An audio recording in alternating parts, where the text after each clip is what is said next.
Welcome to Toffee Blue View, your source for all things Everton. I'm Gerry.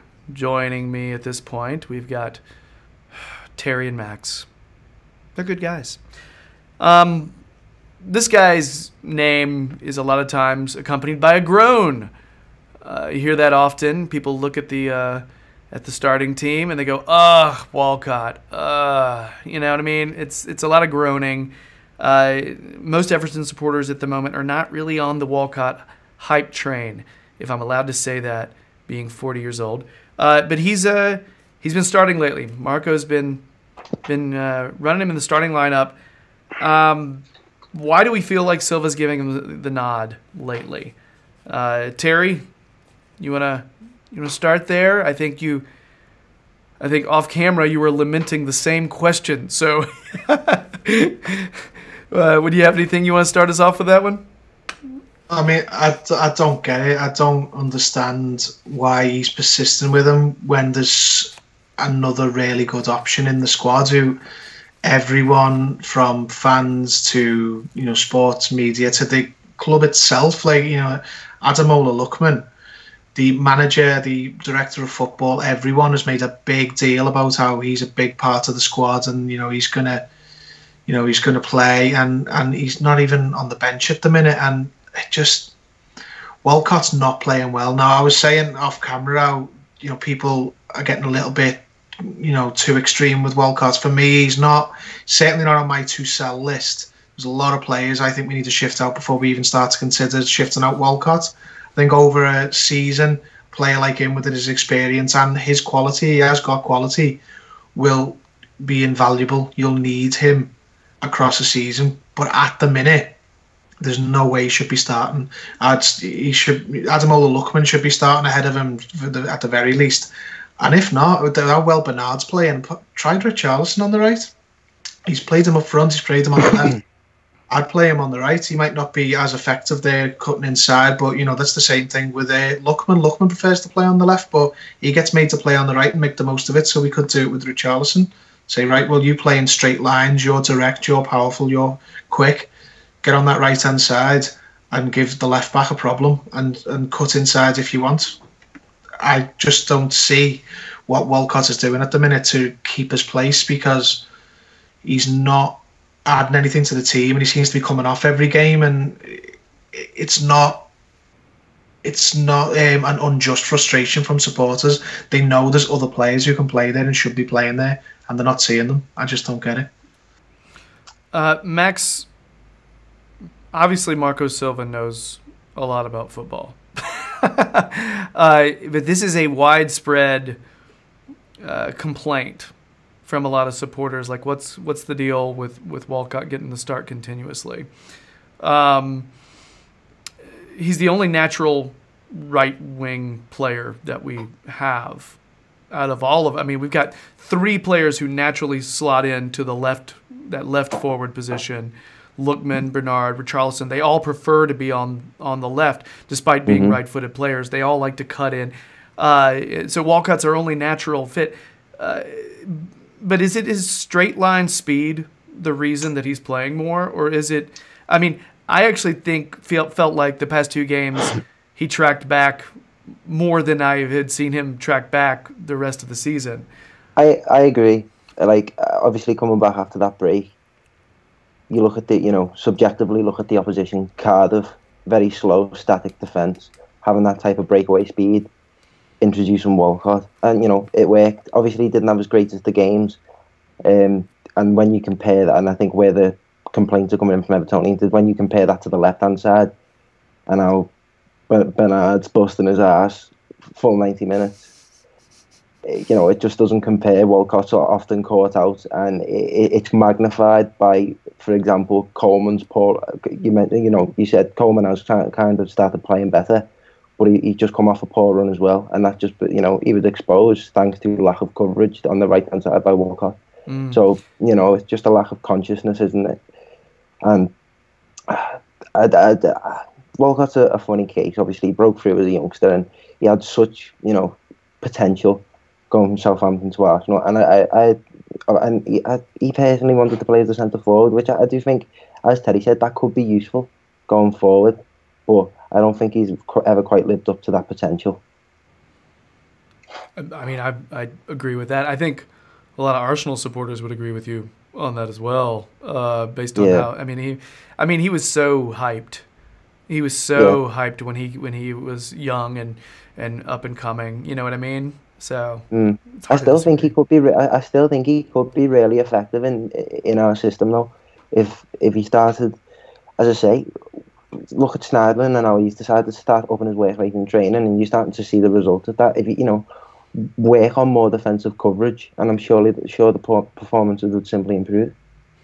I think personally, I think there's something going on with him. I don't think he's a happy guy right now.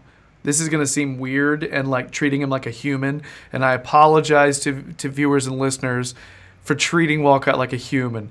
But when you actually look at his face when he's playing, he looks grumpy. He looks like he's not really happy to be out there. It's weird. It looks like he's in a bad mood almost all the time. You don't really see him smiling. I felt like last season you actually saw him, which is crazy last season, because that was last season he came in and made the difference though. When he was brought in, he was that injection of speed that we needed, and he had confidence though. Yeah. You know what I mean? He was the only fast player in the whole team, really, so he stuck out a mile, and they just played off that. Mm-hmm. To be honest, I was just thinking then as you were talking, maybe it's just purely tactical why he's in the team, because if you think about it, whenever we transition from defence to attack, he seems to be the outball. They always look for him. Now, maybe it's because he is so fast, and I forget what he's doing with the ball. Because he's so fast, maybe he's making sure that the opposition don't play too high a line. He might just literally be there to pin the opposition defence back. Because even against Liverpool, every time we got the ball at him and transitions it out of defence into going forwards, you'd get it to Walcott, and he'd be looking to, he didn't really have it in him to go past Van Dijk. He'd try and cut in and try and dribble past Van Dijk. But that seems to be the thing, pin their defence back. If they play too high, we can put it over the top of them, and Walcott is in, and he's fast. Regardless of how fast Liverpool's defence were, Walcott is faster. He's not as, saying nothing for his quality, but pure over a foot race, there's no one faster in our team. Even the other fast players can't match Walcott for pace. So maybe it's just that. He just keeps the opposition from playing a really high line and pressuring us. Yeah, I mean, and to be fair to him, he had one really good opportunity first half that Max and I were talking about off camera. He had a nice breakaway where he pulled away. And then there was another one, I feel like it was a one-touch volley. He had some opportunities, but right now I have zero confidence in him being clinical. You know what I mean? I feel like his confidence is down. He is part of the team where there's this low, and I think with more results, that confidence will come back. Getting a goal here or there, he's going to feel better. He's going to look stronger. He's going to enjoy his football more. I just think that will happen. And Terry, I think it is tactical. I think that's exactly why he's starting right now. I don't necessarily know that it's an effort thing. I think Silva sees Bernard on one side, and he feels like we need another outlet to go deep if we need to. And we did try to go deep often yesterday in the derby. So, I wrote down a question, does he have a place in the squad next year? I do think he has a place in the squad next year. I think you guys agree. It's, we're not really thinking, hey, let's sell Walcott right now. We're not as down on him as I think a lot of people are. I think it's easy to connect one face with a losing streak and say, that's our guy, But I don't know. He is a natural right-wing player. I think a lot of it's going to depend on who we bring in.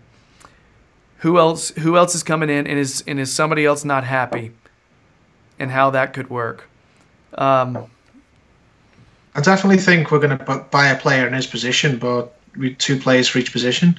He'll have to compete with someone, whether Lookman stays or what's another question. But I think that whole right-hand side is probably going to get new players put in this summer, and then Coleman and Walcott will have to have a real fight on their hands to get their place, and they could end up being cover for those players. But so who that is remains to be seen. Yeah, definitely.